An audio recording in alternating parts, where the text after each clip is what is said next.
This week, I'll be speaking with Skipper Seabold about the current and looming credibility crisis in data science. Skipper is Director of Data Science at Civis Analytics, a data science technology and solutions company, and also creator of the statsmodels package for statistical modeling and computing in Python. Skipper is also a data scientist with a beard bigger than mine. I know, beard envy is a real thing, people.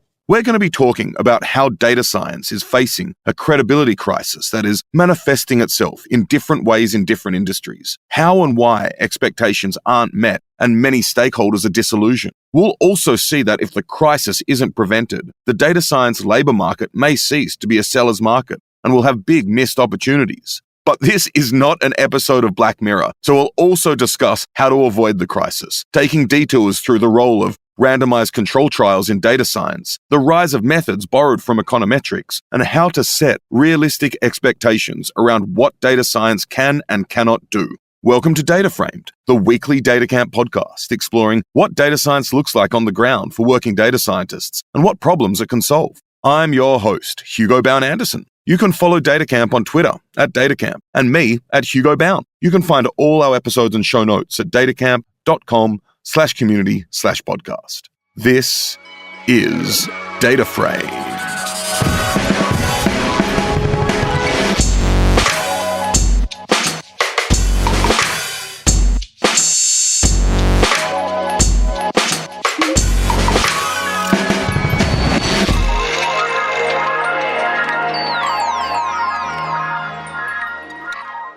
I also wanted to let you know that in the show notes, you can find a form to make guest suggestions for the podcast. We welcome all suggestions and encourage you to have as panoramic a view as possible with respect to the diversity and inclusivity of our guests. Also, if you enjoy the podcast, it would be great if you could leave us a rating and a review on iTunes, but only if you enjoy it. I'll read out some of our favorite reviews on the podcast, so write one for your chance to be quoted. Now it's time for the show. Hi there, Skipper, and welcome to Data Framed. Thanks. Happy to be here. Great to have you on the show, and I'm really excited to talk about all the things you've been thinking about with respect to the current looming future credibility crisis in data science, how we can think about what the science in data science actually is and how to put it in there in a more robust fashion. But before we get into this, I want to find out a bit about you. What are you known for in the data community? Sure. So I started the statsmodels project. Trying to make it so that people could do econometrics and statistics in Python. This was back in 2008, 2009 or so, kind of before pandas, before scikit-learn. I got bit by the Python bug and really wanted to be using Python to do the work that I was doing in graduate school. I was in grad school for economics. So I picked up this bit of code that was part of SciPy and took it out of SciPy, joined the Google Summer of Code, this program that Google runs for doing open source software, and then kind of ran with it from there. Cool. And so this 2009, you say? Yeah, about that. So this is when like the SciPy community was really getting some steam as well, right? It was the early days, but you know, there was a lot of work being done there. It was starting to pick up. I think my first like SciPy conference, a scientific Python conference, I'm fairly certain I was the only social scientist there, if not only, one of a handful. I met Wes McKinney at the one after that, and that's when pandas was starting to get off the ground, and we started kind of talking to each other. We're up to and how we can make our projects complement each other. Yeah, and matplotlib was being developed around the same time, right? Yeah, matplotlib was the workhorse at that point for plotting. SciPy was relatively new. NumPy was still kind of relatively new. Pandas definitely did not exist.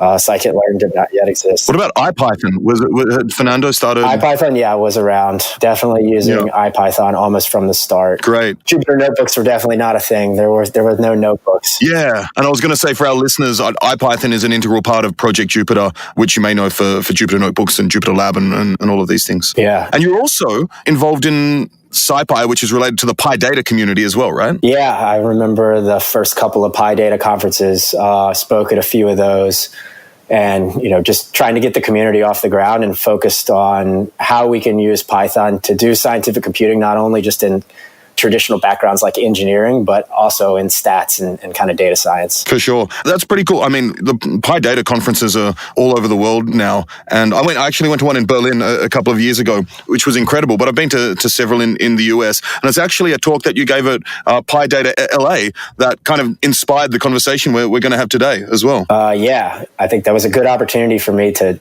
get the things that were on my mind out into the world, force my thinking down into a little bit of a box, and then get out there and start talking about it. For sure. So maybe you can also tell us a bit about, you work at Civis Analytics, so maybe you can tell us a bit about what Civis does and what you do there. I work at Civis. Our background, we got our start out of politics. So our CEO was the chief of analytics for the Obama campaign.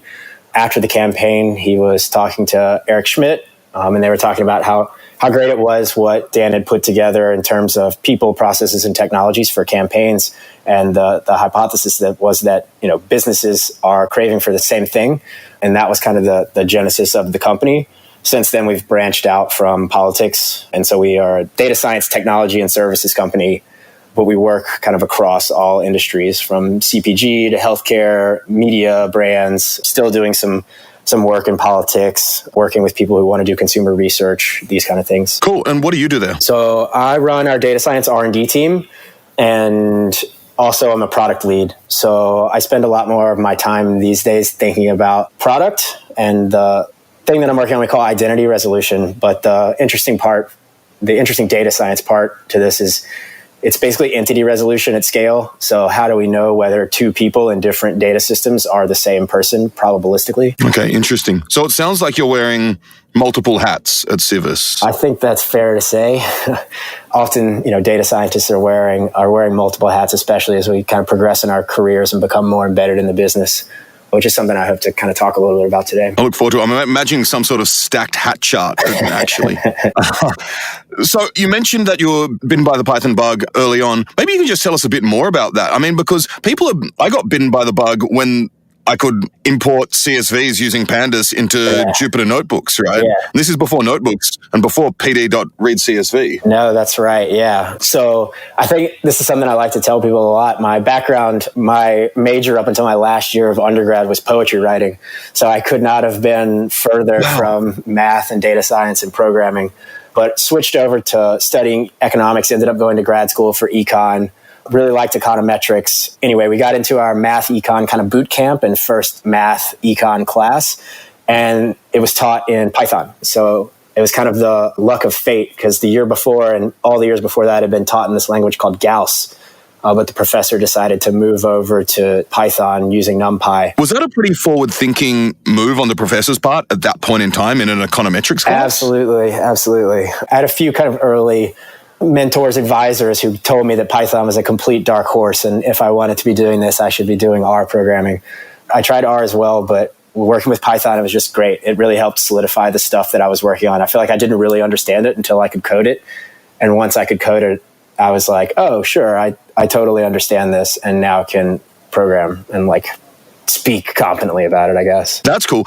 But then there's the next step of, I suppose, realizing you had questions in economics and elsewhere that you wanted to solve, and the packages didn't exist to solve them. So then you figured out somehow how to develop packages, and the stats models was one of the results. Yeah, for sure. What does that look like going from being a proficient programmer in Python to start developing packages yourself? I think it went the other way. I jumped in, and the thing that was really helpful was there was a problem out there that I needed to solve.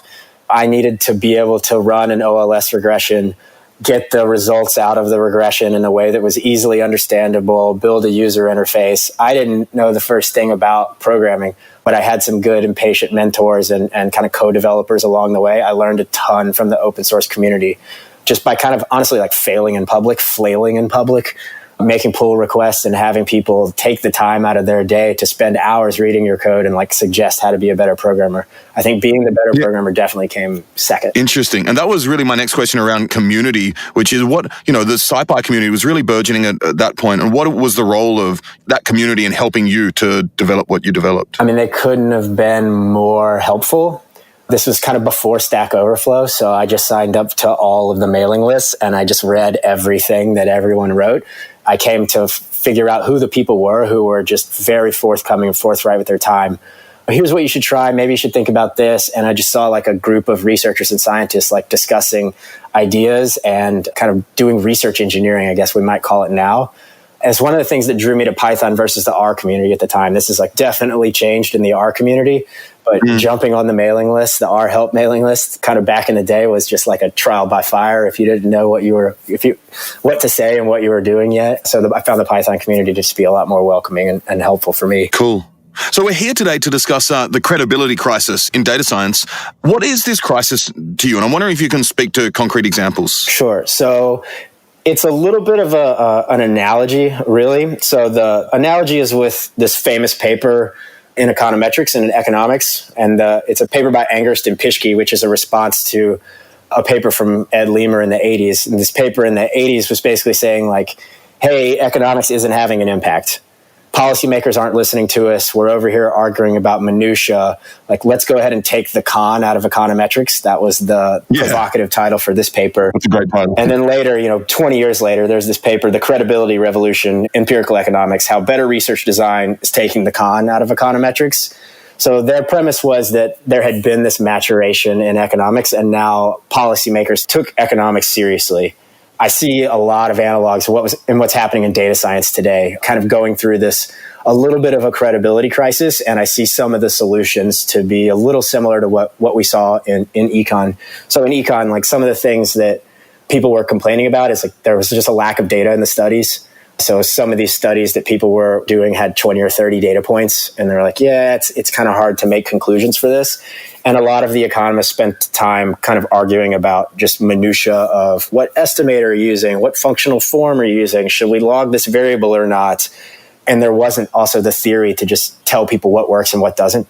So you can understand like why policymakers are like, okay, y'all are having fun over there, but like you're not actually affecting what we're doing, so we're not going to pay attention to you. And I think I see something similar in data science. There's a tendency to focus on minutia, like what neural network architecture are we using? Are we using R? Are we using Python? What method are you using? These kind of things, which are not as important to decision makers. So one thing that I've heard just in working here at Civis is this quote I like to say from a CEO of like a very large company that everyone would know if I mentioned who they were. And he was basically saying, I have all these data scientists, I have hundreds of data scientists, and I have no idea what the fuck they do all day.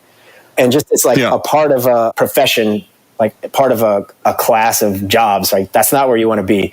You don't want the decision makers and the people who are supposed to be benefiting from your insights not able to discern what it is you do, not understanding what your output is. And that seems to be a result of many things, but including like a total miss or crisis of communication, right? Yeah, I think that's exactly right. I think decision makers don't know what data scientists are capable of. They don't know how to communicate with them what the business needs are. And I don't think data scientists necessarily know how to describe the value of what they're doing in terms that the business can understand, or also even focus their efforts on things that will have an impact for the business. Like going out and understanding what it is that will actually make a difference and then making sure you're doing that. Like, I don't know, it's kind of a cliche now, but you hear people be like, well, have you tried logistic regression? Like, start simple first, provide value, and then go deep, then go further. And a lot of times people want to start the other way. And I think that's part of why we're having trouble communicating. Sure. And of course, we have a lot of companies across a lot of verticals and industries hiring for data scientists, getting data science consultants to tell them to use data, all these techniques to tell them things that can give them insights from data that will impact decision making. How impactful do you think this actually is? I mean, do you think a lot of companies like take these insights and go, okay, we're going to base our decision on these insights now? I think it's highly varied. One, I think a lot of data scientists are like way over promising. And then two, I think the number of companies that are super forward thinking and then have kind of data centric thinking embedded in their decision making process are very, very few. There's maybe a handful that are really, really good at this. Maybe a dozen. And then there's a long tail of thousands of companies who are not, but are seeing this happen and want to be in on it. So there's definitely some people that are getting this right. but the vast majority are not. And do you think part of the challenge is that data scientists, I suppose, hailed as prophets, or they have keys to the gates that no one else has? A little bit. I think it's also a little bit of a problem of marketing as the hype train is underway. Part of people's incentives are that's a little cynical, but like, how can we monetize the hype train? So you see, the use of terms like AI and cognitive and even data science itself to start Sure. What are the outcomes? What are the outcomes that we're going to enable? And instead of what are the fancy methods we're going to use, that kind of thing. Yeah. So the analogs there, I suppose we've spoken to, are the crisis in communication and expectations not necessarily being matched. Was there anything else that's analogous, you think? I don't know. It's tough to say. Like a little bit just what is it that we do as either economists or what is it that we do as data scientists? How do we provide value? What is our process for working? How do we start from a proposition and then go all the way to providing something that will be an input for someone to make decisions? I think that's the big analog. That's great, because that actually provides a really nice segue into what I wanted to talk about next, which is in your talk, PyData LA talk, which was called What's the Science in Data Science? And we'll link to that in the show notes. You define data sciences using multidisciplinary methods to understand and have a measurable impact on a business or a product. Yeah.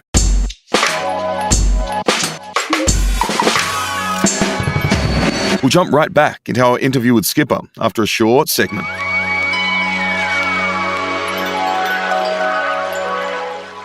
So I'm back here with Emily Robinson, who's a data scientist on the growth team here at DataCamp, to discuss her guidelines for online experiments. Hey there, Emily. Hi, Hugo. So we're talking about online experiments, and you have a great post and give a great talk about guidelines for online experiments, also known as A/B tests. First up, can you just quickly remind our listeners what an A/B test is? Sure. So the idea behind an A/B test is it lets you measure the impact of a change that you make on your website.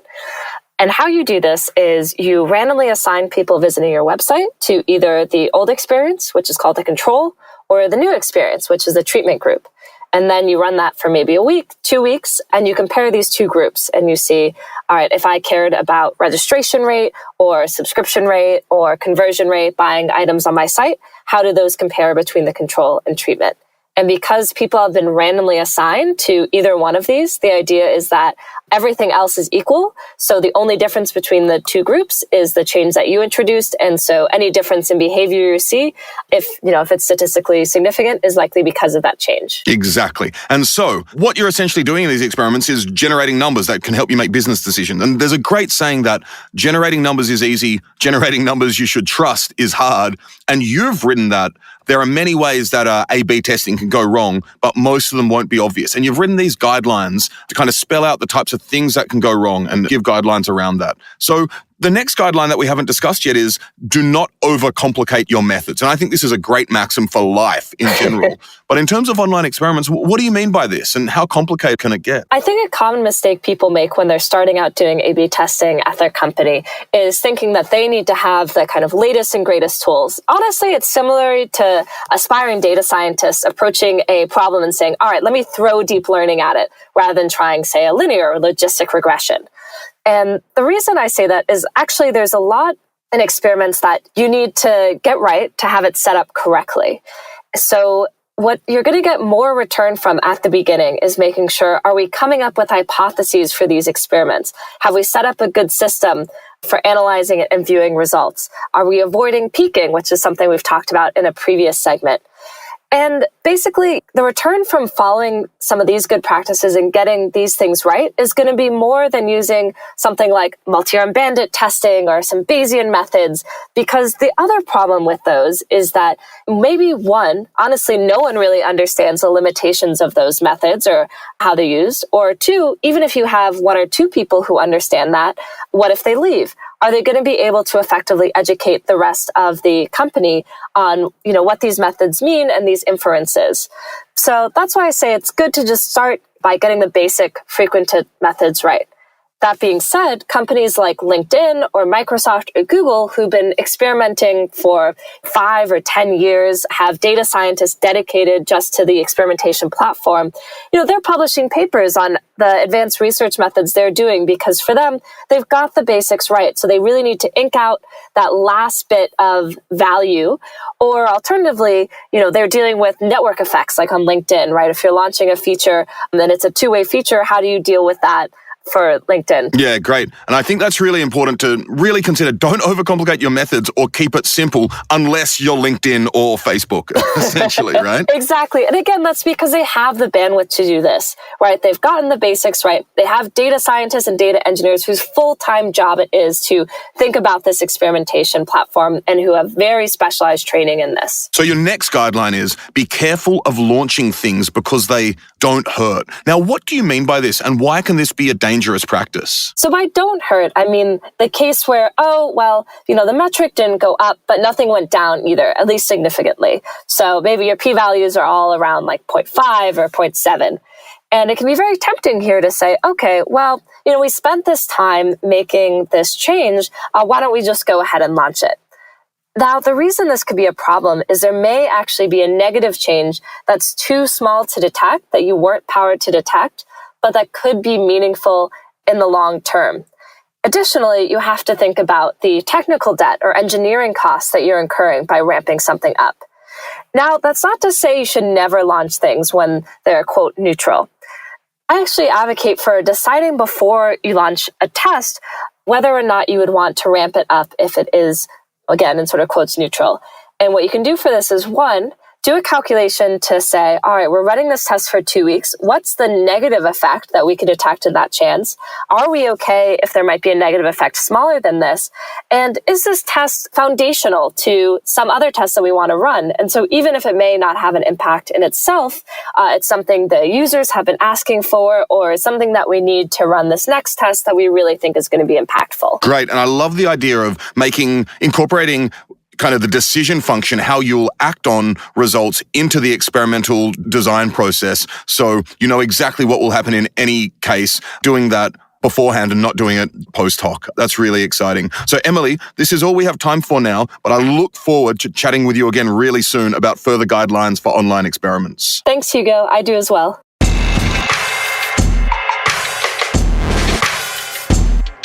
After that interlude, it's time to jump back into our chat with Skipper Seabold. So I kind of want to tease apart what this means and what the steps involved are. So I suppose my question is, how does this process relate to the scientific method? How do we put the science in data science? And what are the key steps involved in actually measuring the impact? Yeah, okay. So one of the things that's pretty common among data scientists, it's not ubiquitous, but one of the things that's pretty common is a background in the sciences, right? So everyone has been trained in the scientific method. What is the scientific method? We want to start with a relevant question. We want to come up with a hypothesis about that question, something that we can falsify. Then we want to design our research program. Like, how are we going to design an experiment that's going to allow us to know whether or not our hypothesis is false? We want to analyze the results of that. And then finally, we want to either communicate, or this is not exactly, it might be part of the scientific method, maybe some applied science. How do we get this into a product? How do we get this into decision makers' hands, or how do we make a product better with what we've discovered? It just doesn't look that different in working as a data scientist day to day than it would working as a scientist in a lab. The question may be a little different. You may not be asking, what is the nature of the universe? You may be asking, what's the most relevant business question that's driving us nuts right now? Do we know how well our marketing campaigns are performing? Do we know why we are attriting employees and why employees are quitting? Something like that. But from there on out, I don't think it looks terribly different from scientific method if you're doing it right. Yeah, and the one other difference I think is timescale, right? Of how long a project is. Yeah, that's fair. That's certainly fair. 3 years to publication. That is certainly fair. Yeah, we're probably talking about months or years if you work somewhere.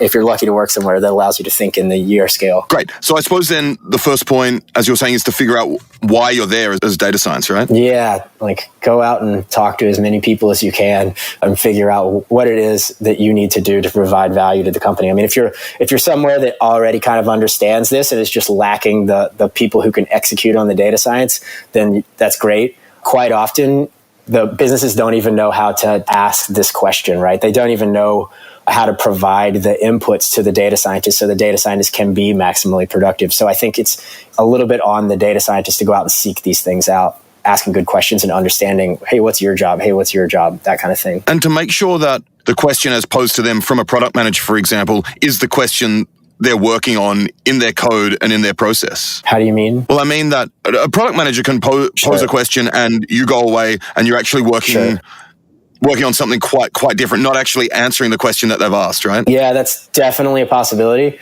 I'm glad that you brought up product managers, because I think if you find a good product manager, a data scientist can be a perfect partner or even a good product manager eventually.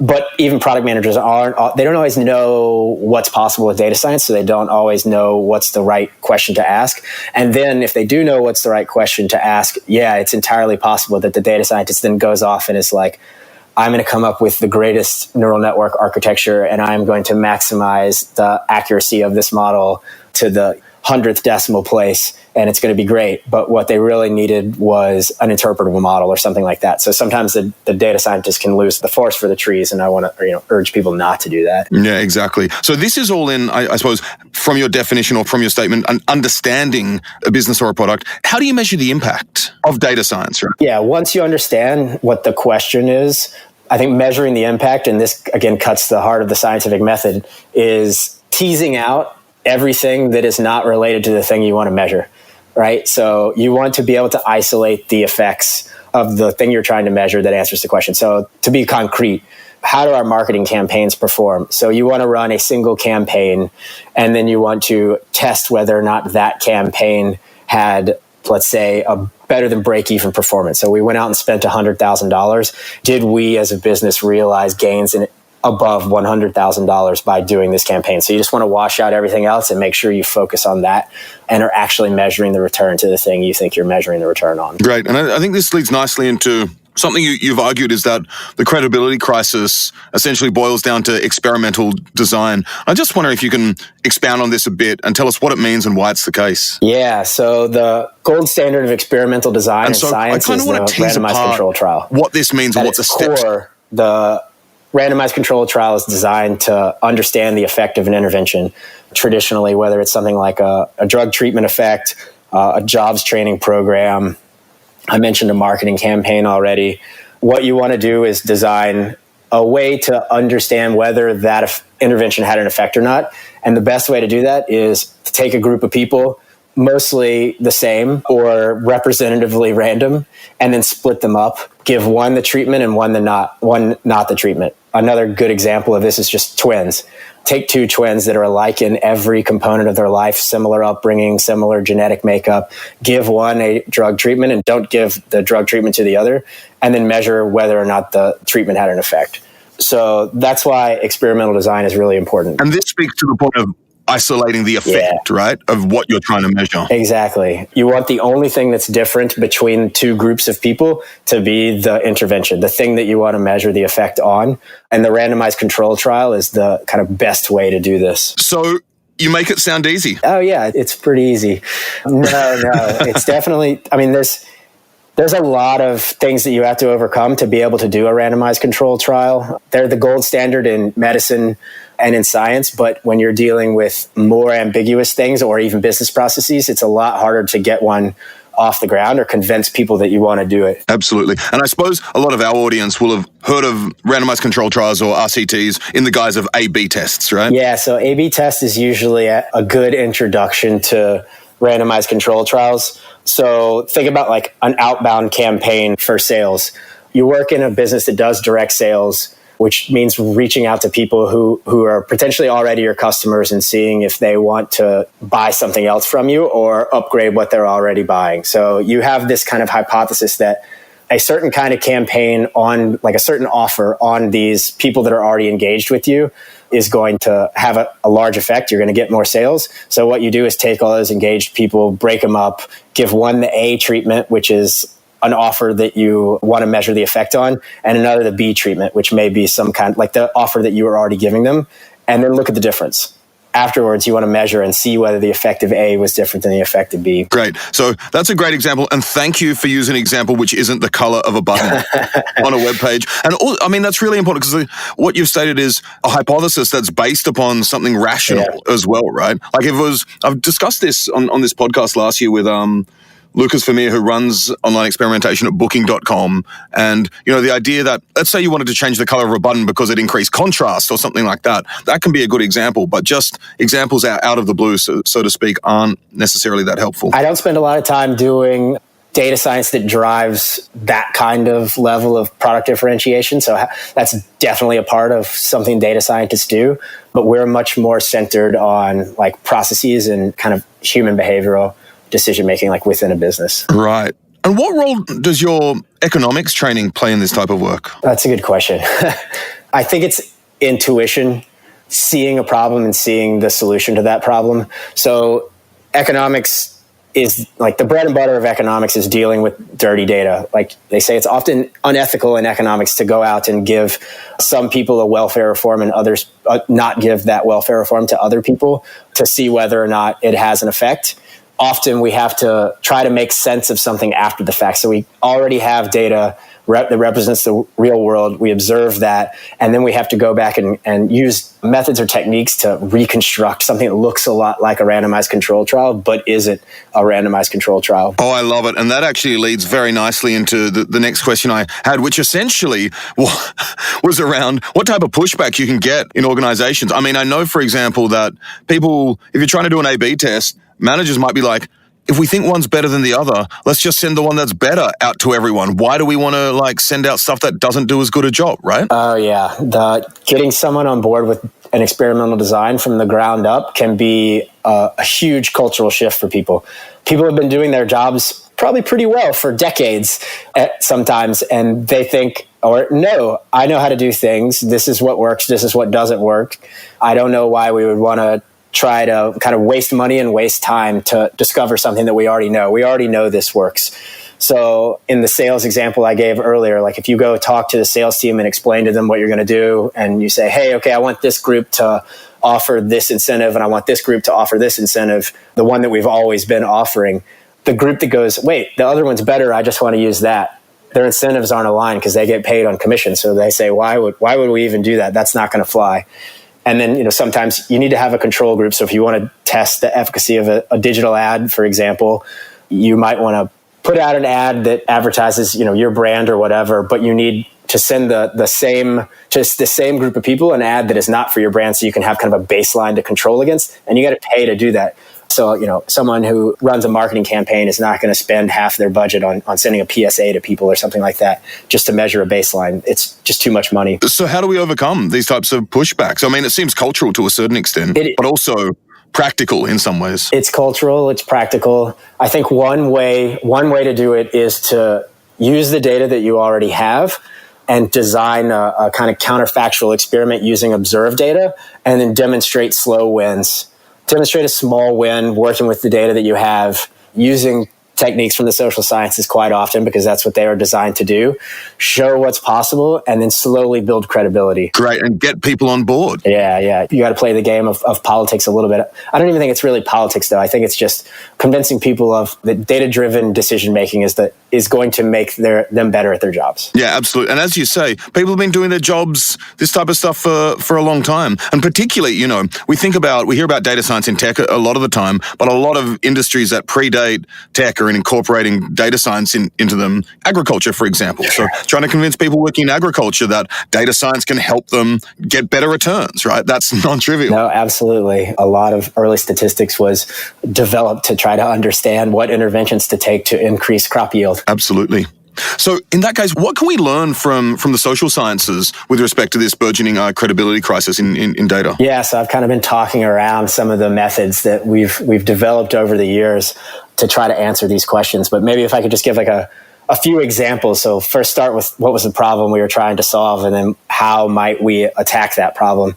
My favorite examples is this experiment at a fish market in New York. I think it no longer exists, but it was called the Fulton Fish Market. And the reason this was interesting to economists is that you would think a highly competitive a lot of suppliers, a lot of buyers all coming into the same place and buying fish, you would expect the price to converge very quickly. You expect this to be a very competitive market. And in fact, it wasn't always. And so economists saw this as like a little test bed of what they could study. But just to kind of describe one thing that they were interested in, say they just wanted to measure the demand curve for fish. So, the price goes up, people buy less. That's the idea. Yeah. But what we observe is a price. We just observe a price at which fish was sold. And as everyone who's taken Econ 101 knows, there's two things that go into determining a price. What's the supply of that thing? How many fish were available that day? And what's the demand? How many buyers showed up that day? So one of the techniques in econometrics is called instrumental variable regression. And it sounds super fancy, but the idea is we just wanted to find something that would vary the price of fish, but only affects supply of fish and does not affect the demand for fish. So people are still going to show up and buy a fish that day, but let's say that the supply got curtailed or was, there was more supply than usual for some reason. The thing that they came up with for this paper and this example was weather. So if there were stormy seas one day, the supply of fish would be like greatly limited. And so you would see no changes in demand. So you could trace out kind of the demand curve a little bit better by using weather as what's called an instrument. That's kind of one example. Cool. And we'll link to your, as I said, to your PyData LA talk, What's the Science in Data Science, where you go through examples like this and techniques like instrumental variables in a bit more technical detail for those interested. Yeah, a little bit more technical detail, not too much math. Hope it's still accessible to people. Sure. We'll find out. Yeah. Very cool. We'll jump right back into our chat with Skipper Seabold after a short segment. All right, Emily, we are back for more guidelines for online experiments. For those of you who are just tuning in, I'm here with Emily Robinson, a data scientist on the growth team here at Data Camp. Hey, Emily. Hi, Hugo. So we're talking about your guidelines for online experiments. We've just talked about do not overcomplicate your methods and be careful of launching things because they don't hurt. Now, your next maxim I love. It's have a data scientist and or data analyst involved in the whole process. So why do you need this and what can go wrong if you don't? So I'll start with a great quote from Sir R.A. Fisher. And he said, to consult the statistician after an experiment is finished is often merely to ask them to conduct a post-mortem examination. They can perhaps say what the experiment died of. I love it. Yeah. Why is that relevant here? Of course, that he was not specifically talking about A/B tests. This was long before there was online experiments. But why that's relevant here is, let's say a team comes to the data scientist after they already have been running an experiment for 2 weeks. Well, there's a couple of things that could happen. Maybe it turns out they actually weren't measuring the data for their key metric. And so the data scientist is just going to kind of shrug and say, well, you wanted to know, you launched this new button or something and you wanted to see what's the click-through rate and you weren't measuring clicks. So I have no way of telling you, was that 10%? Was that 20%? I don't know.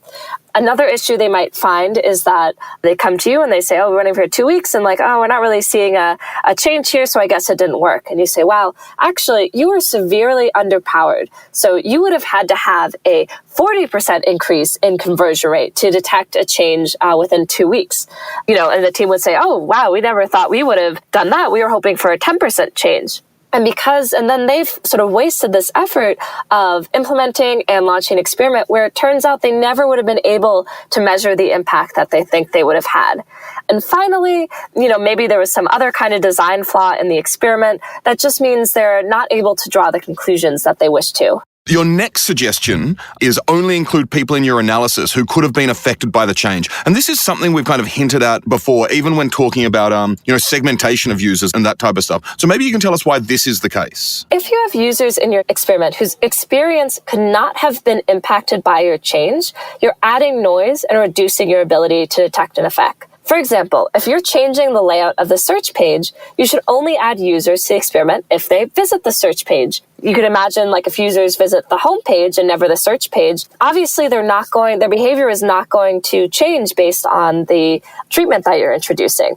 So it can get a little more complicated than just that.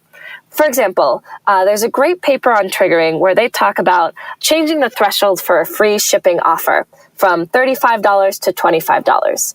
In that case, you should actually only put users in the experiment who have cart sizes between $25 and $35 because those are the only people who would see something different between the treatment and control group. Finally, you should start tracking your metrics after the user sees the relevant page. If you're running an experiment on the search page and someone visits your site, buys something from the homepage, and then visits your search page, entering the experiment, you don't want to count that earlier conversion because that, again, it could not have been a result of your change. This is really all in the name of having more signal and less noise. Exactly. Great. All right. Those have been two fantastic guidelines, and we're going to be back soon in a later episode for one more segment to wrap up all of your guidelines for A/B testing and online experiments. And I can't wait, Emily. Me too. Thanks, Hugo.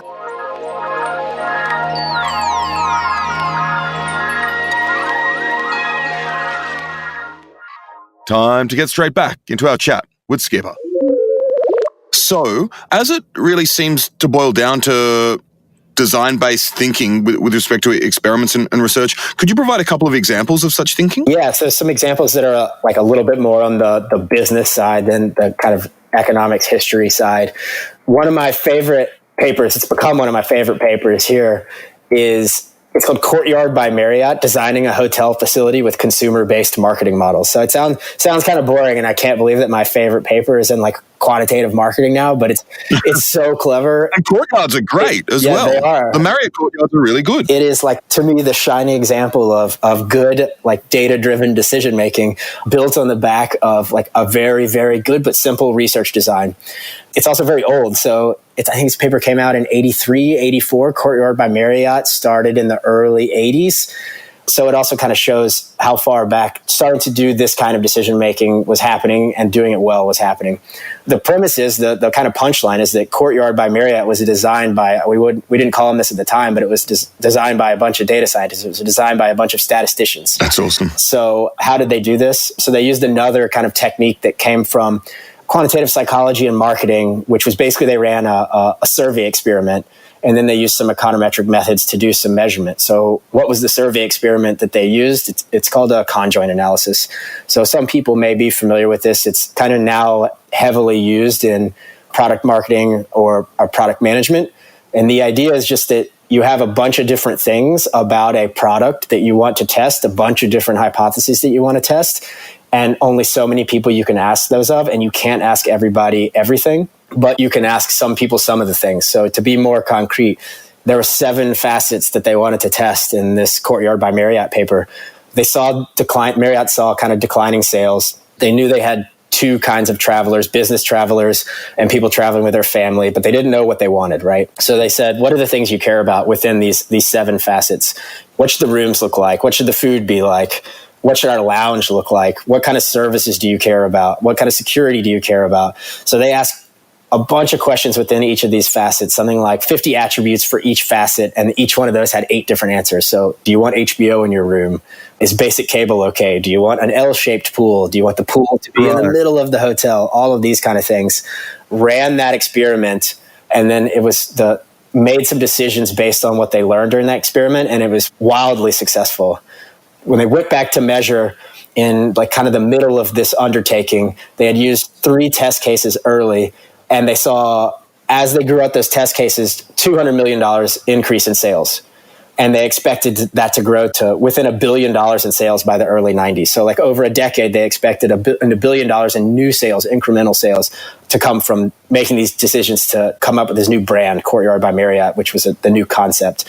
Created a bunch of new jobs, 10,000 new jobs for Marriott, and then the whole industry changed. So all of the competitors had to change what they were doing, and just the whole idea of what it meant to have kind of affordable but nice lodging changed. That's incredible. And so they also predicted the return or the increase in sales. How was that increase met? Yeah, so they ran a bunch of simulations. So they knew what people said they were going to do. They ran a bunch of simulations knowing that some people may not do that. And they predicted the share of the market that Marriott would capture by undertaking this. I think that's probably the thing that the sales numbers, I'm not sure they forecasted, but they did forecast the percent of market share they were going to overtake. And they were right within 4%. So that's probably the thing that caught the decision maker's eye, right? Oh man, so you're saying I can get this. Let's start small with a couple of test cases. They're starting to see the results. Then they went all in, and it turned out that, by carefully designing how they were going to measure what they thought, they were able to make this prediction and ultimately be right. win the market. It was pretty amazing. That is an amazing example of a success story in research design-based thinking. Are there any unsuccessful examples you can think of? Yeah. So, I mean, it's not all unicorns and roses. There's a lot of places where it's going to be very difficult to either predict success or even measure success. So I think it is important. I mentioned this a little bit earlier, but it is important for data scientists to be upfront about what we can do and what we can't do so that we're not over-promising. There's another example that I like that comes from the Yahoo Research Group. So they were trying to measure the return on some advertising campaigns. They had pretty much unfettered access to Yahoo data, and then they actually worked very closely with something like 25 firms to get information on conversions for advertising. So one of the problems with trying to measure the returns to advertising, it's sometimes hard to capture conversion. So if it turns into an in-store sale, how do you make the connection that actually happened through ads? And they were able to work closely with like department stores and financial services to make sure they were measuring the outcomes. The name of the paper is Unfavorable Economics of Measuring the Returns to Advertising. So it's a little bit of a reality check on these things. The conclusion is it's not impossible, but it is very, very difficult. And what makes it difficult is a combination of two things. One is the returns to advertising are very, very small. Campaigns themselves usually have a low spend per person, and the return on investment, therefore, is very, very small. So you may be looking at like a 10% bump if you're lucky. So that's kind of a small effect that you may want to measure. No. And then compound that with the fact that things like sales in a retail store are super, super noisy. So most people do not buy things, but when they do go buy things, they're really, really expensive. So the standard deviation, how big the variance is of a sale is a lot higher than the average. So when you combine those two things, I want to measure something very precisely, but the thing I'm trying to measure is very noisy. It's really hard to design an experiment to measure that. And you need to just get so much data, right? Yeah, exactly. You have to keep getting data to be able to measure more precisely, which makes things often very, very expensive to do. And if you don't think about these kind of things up front, you may run a very expensive experiment and then come to the conclusion that, I don't have enough information to measure what I thought I was going to measure. Sure. And I suppose in this particular example, doing some sort of power analysis at the outset will tell you like approximately how much data you need and how much that would cost. Yeah, exactly. This paper actually did kind of a post hoc power analysis. So it went back and looked at 25 different experiments and wanted to know after the fact, would we have been able to measure accurately these things? So what is power? Kind of first of all, this was always a concept that mystified me when I was first starting to study statistics. But the basic idea is just that if there is an effect, if there is a return to advertising and it is out there to be measured, the concept of power is, do I have enough data to be able to measure it? And right. The conclusion that they came to was that quite often studies that are trying to measure the returns to advertising are what we call underpowered.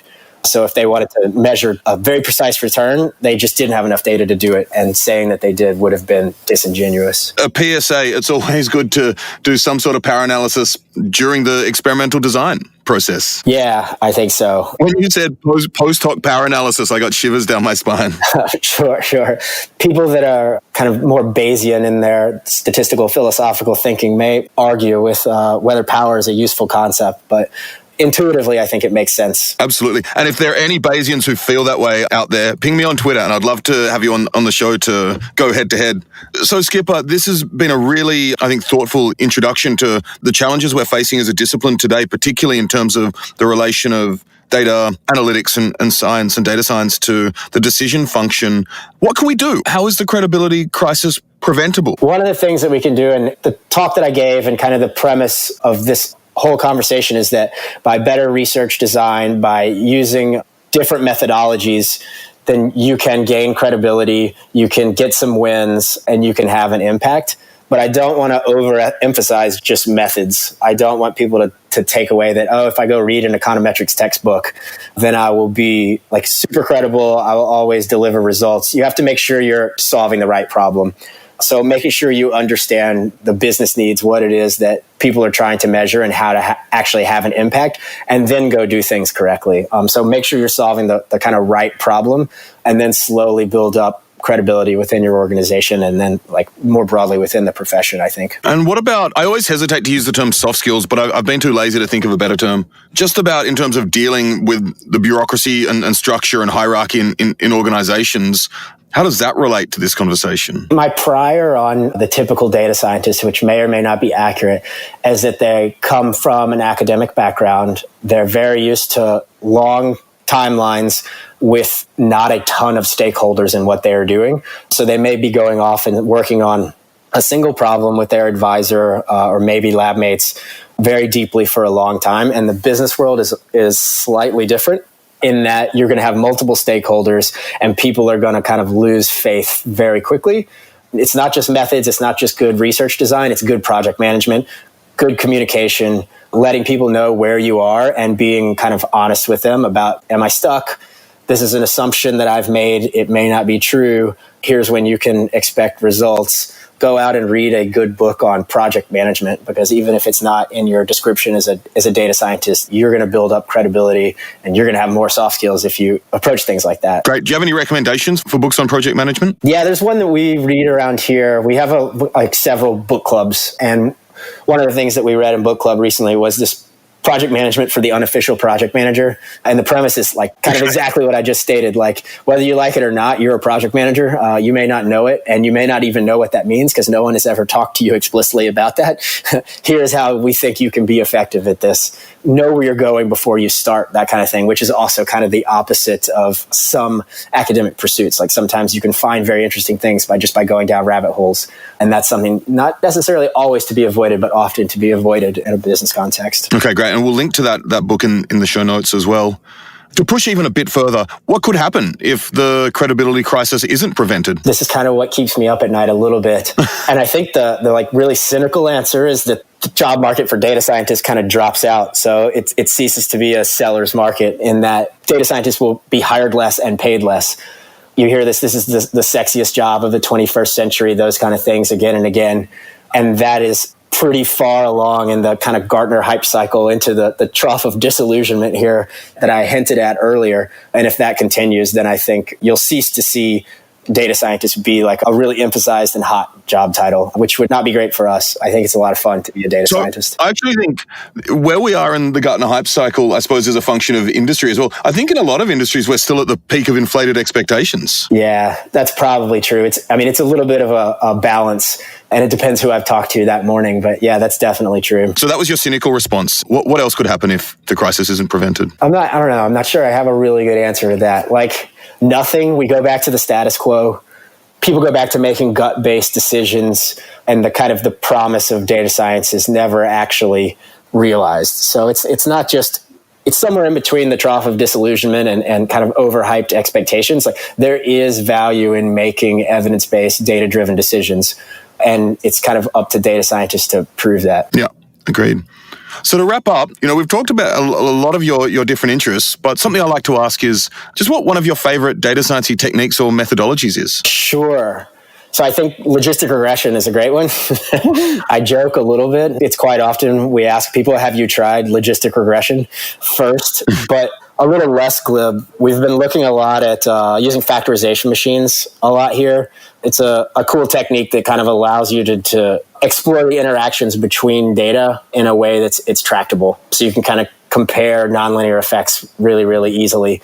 And we found we got a lot of use out of factorization machines. Awesome. So to wrap up, I'm wondering if you have a final call to action for our listeners out there. I'll leave people with kind of one hard call to action. It's something that I talk about in my talk at PyData LA. And that's like the benefits of having a journal club at work, having a bunch of like-minded colleagues and going out in the literature, finding a paper that's cool, reading it, breaking it down and discussing it with your colleagues on like a weekly basis. I can't kind of overestimate how much value and how many ideas we've generated just by doing something like that. Fantastic. Skipper, it's been such a pleasure having you on the show. Yeah, it's great talking to you. Thanks for having me.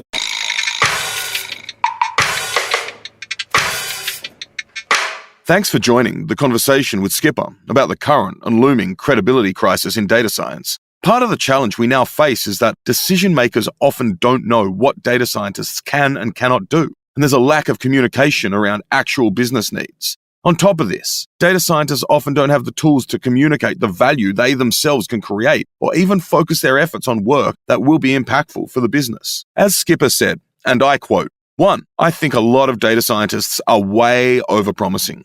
And 2, I think the number of companies that are super forward-thinking and then have data-centric thinking embedded in their decision-making process are very, very few. There's maybe a handful that are really, really good at this, maybe a dozen, and then there is a long tail of thousands of companies who are not, but are seeing this happen and want to be in on it. End quote. The solutions, as we saw, involve good, robust, and reproducible systems of experimental design, which have been developed a lot in the social sciences and economics, but Skipper also made clear not to overemphasize methods. He made strikingly clear that you need to understand business needs and be solving the right business problems, figure out what people are trying to measure, and how to actually have an impact and do things correctly. Next week, I'll be speaking with Debbie Berebichez about the importance of critical thinking in data science. Debbie is a physicist, TV host, and data scientist, and is currently the chief data scientist at Metis in New York City. In a world and a professional space plagued by buzz terms like AI, big data, deep learning, and neural networks, conversations around skill sets and less than productive programming language wars, what has happened to critical thinking in data science and data thinking in general? What type of critical thinking skills are even necessary as data science, AI, and machine learning become even more present in all of our lives? And how spread do they need to be across organizations and society? Join us next week to find out. I'm your host, Hugo Bound-Anderson. You can follow DataCamp on Twitter at DataCamp and me at Hugo Bound.